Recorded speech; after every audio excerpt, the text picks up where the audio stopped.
Is sponsored by Carlton Public Relations and Farris, Riley and Pitt, attorneys that...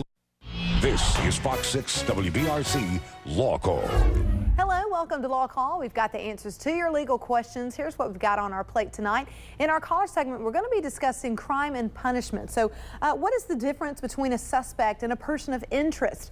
What is civil asset forfeiture? And what if you can't even afford an attorney and you don't like the public defender? Give us a call tonight with your questions.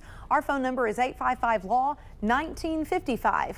Plus, if you get hurt, can you sue somebody? Well, maybe and maybe not.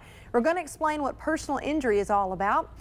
And your employer has to have a very good reason to fire you, right? Well, that's what we all want to think, but that's not exactly the case. We're going to talk about employment at will. But first, we've got personal injury attorney Kirby Farris here to answer one of your email questions. Tonight's question comes from Thad.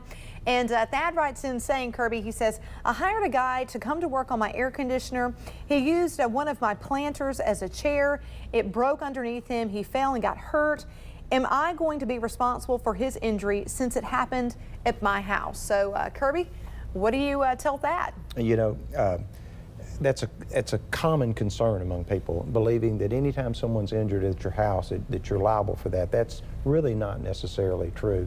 If you have a contractor in your house, they can fall into one of two classes of people under the law.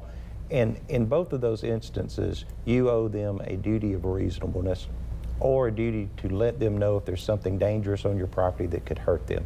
In this instance, where this contractor chose to do something that probably wasn't a real good idea and ended up getting himself hurt, that fault could not be placed on you. So I don't think you have anything to worry about with that. But out of an abundance of caution, I would let my homeowner's insurance know that that accident had happened on my property.